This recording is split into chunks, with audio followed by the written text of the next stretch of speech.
Welcome, one and all, to the first episode of Minecraft with myself, WolyThoctar. Today we're starting a brand new survival world in Minecraft 1.17, the newest Caves and Cliffs update. Before we see what the world looks like, there's a hint that I'm going to give you guys about what my plans are for the large build project I have in mind in this world. I'll be setting my seed as Kamura Village, and if anyone knows what game that's from, they'll have a pretty good idea of what I might be building.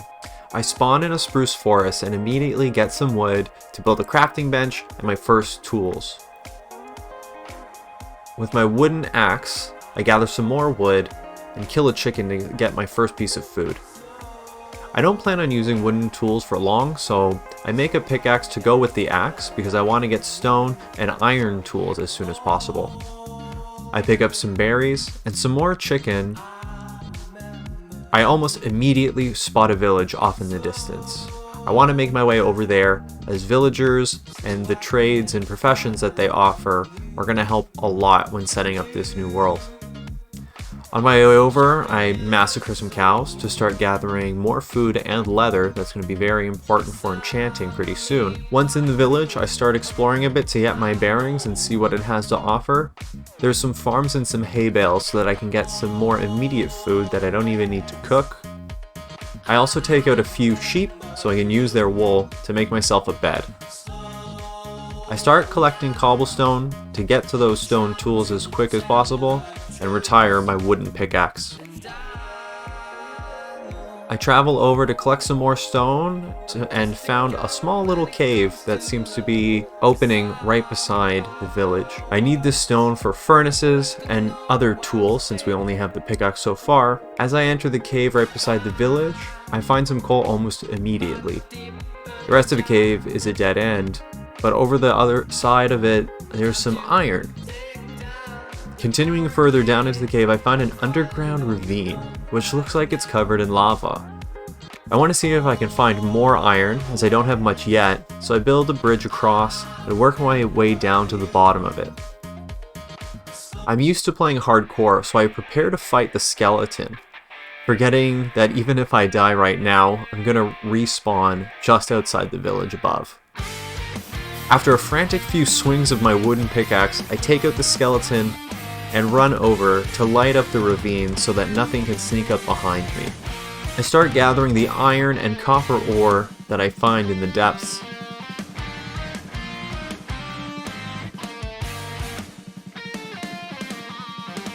Making my way back out of the cave after gathering a few of these resources, I pick up my crafting table and choose a house in the village to make my own. For the time being, this will be my base of operations until I build myself a starter house. Since I don't have any armor yet, I'll have to just make do with being a squatter in this tiny village house. I build myself some furnaces and some chests so that I can put away all of the things I've gathered and begin smelting up the iron and copper from the ravine. I use the iron I gathered to create a chest plate and some boots to help protect myself from mobs, and so I can travel back into the ravine with a bit more confidence. I need to continue gathering that precious raw raw iron.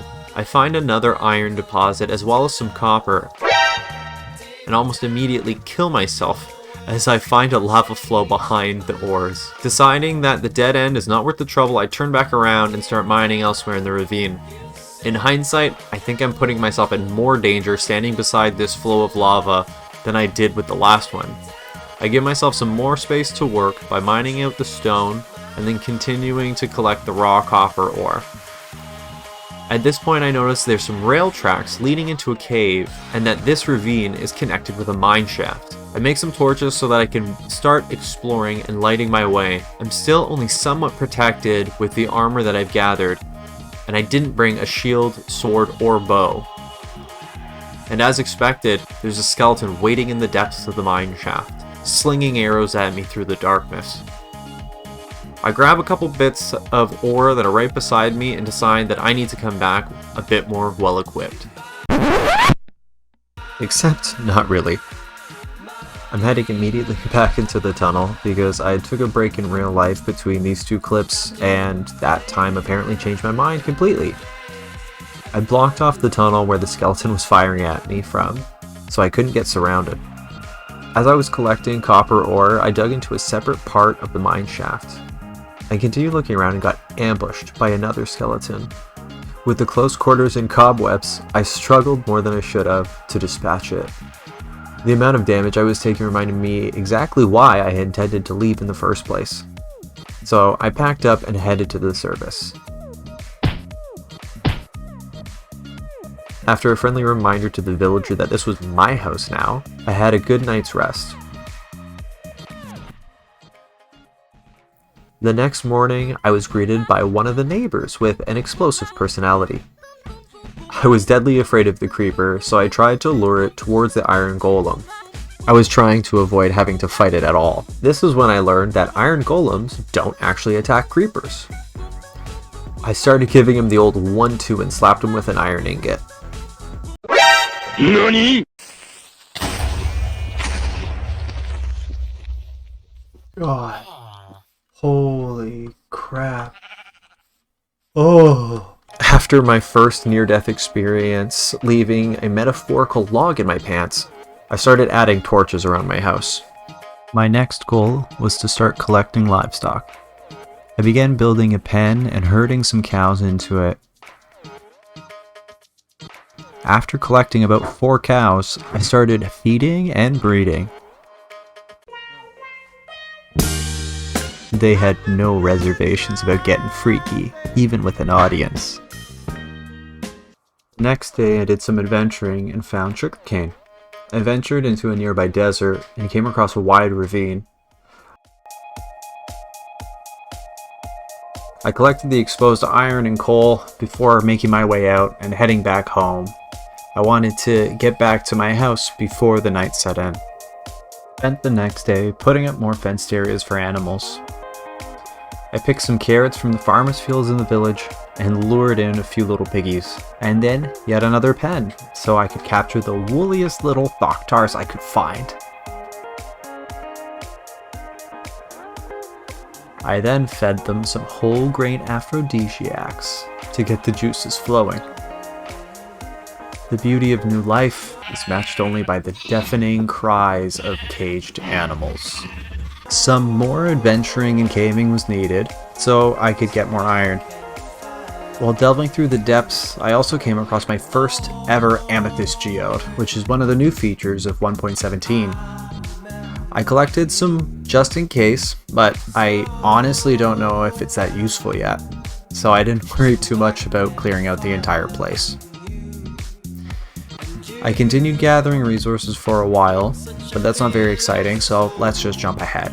My first build project of this world is a pretty simple one.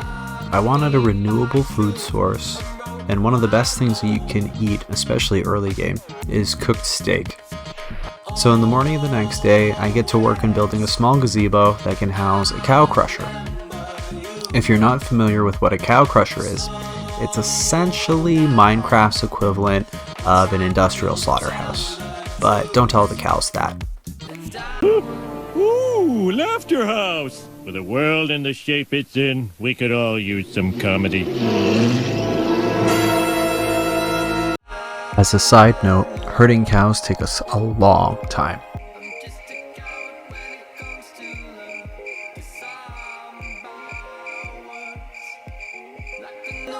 Now that I had a few cows in the initial crusher, it was time to give them a feed and build up a little bit of a structure around it.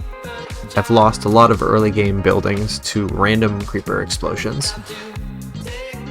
I started building a simple oak frame and kind of a gazebo-esque building over it with oak planks as the floor and the ceiling, putting up some oak logs as support beams around, and then decorating the sides with a bit of fencing so that it didn't feel too claustrophobic. Since it's an outdoor building with a bunch of livestock in it, I figured an airier vibe suited it better. Now that a renewable source of delicious meat was in my control, it was time to do some caving and gather other resources that I didn't have access to yet. I searched far and wide, found a deep cave, and my first few blocks of gold. I collected a lot of iron and coal during this trip as well, but I'm going to cut most of it out because it's just dark tunnels, lots of facing a wall, and swinging my pickaxe. The end result was about a stack of copper, raw iron, lapis, and 15 raw gold. The next addition to my settlement was going to be a sugarcane farm. I'm going to need a lot of sugarcane to turn into paper for books that I'm going to use for enchanting, and later on more paper for fireworks once I have an elytra. I started building it out on top of the water so I don't have to use buckets to move a water source from the ocean over to a different place. The most efficient way to place sugarcane is to have 4 blocks of sand or dirt around a single water block so that you can reduce how much space the water itself takes up. You can also use half slabs or stairs or trapdoors to cover the water blocks to make sure that sugarcane doesn't fall into it when you go to harvest later. As long as you're using the upper half of a slab, the water block underneath will still stay there and hydrate the soil so you can plant sugarcane or other crops. Finally, it was time to take to the next unexplored frontier, the sea. I headed out on a seafaring expedition and discovered a ruined portal underwater just off the coast of my settlement.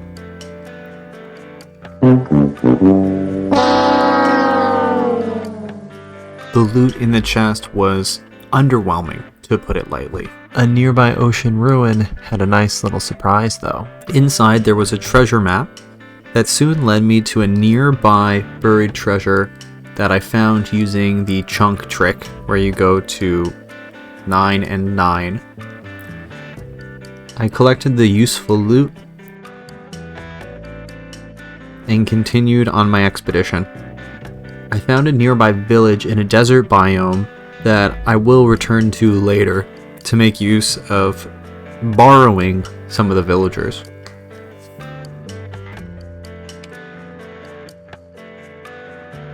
Upon returning home, I filled in the remaining bits of my sugarcane farm, stowed away the loot from the pirates and the unsuspecting civilians, and turned to my last final project for the first episode of this Minecraft series. One Nether portal tutorial later. Now that I'm watching this footage back, I can't even remember why I wanted to go into the Nether this early. There isn't really much that I can get there, but since we're going in, let's go in. I spawned in a pretty terrible place, to be honest. It's a netherrack bridge crossing a giant lava pool with not much around it. I wandered a little bit, found some quartz, and picked up some glowstone, but ultimately I was in here for like 5 minutes and then I decided I'm getting out before something bad happens. What I really need right now is to finally get enough diamonds to build some armor and tools.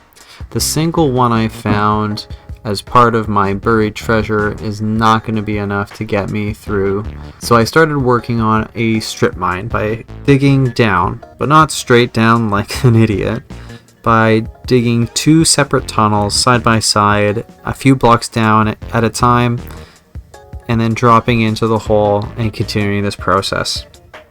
On my way down, I could see into the ravine I had explored earlier and saw a weird looking demon pig thing? When I finally got down to y equals 11, I stopped because this is where I was going to be setting up my first strip mine. The next 20 minutes were spent digging random tunnels in any direction, looking for that sweet blue ore.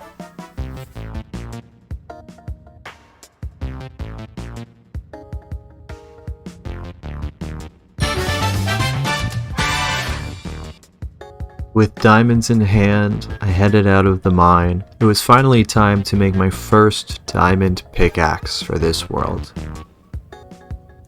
I used some of the remaining diamonds to make an enchanting table, with the goal in mind to get Fortune 3 on this pickaxe so that any other diamond blocks I find can yield much greater results. But how that turns out is going to be saved until the next episode. If you guys enjoyed watching me play this new Minecraft world, subscribe to the channel to see when the next video comes out. Turn on notifications since I'm not sure when it's going to come out. And if you did catch that hint at the beginning of the video about the world seed, leave a comment in the bottom guessing what you think the build project is going to look like. And if you do know what it is, feel free to leave any suggestions as I'm open to new ideas and tips and tricks for some of the bigger structures.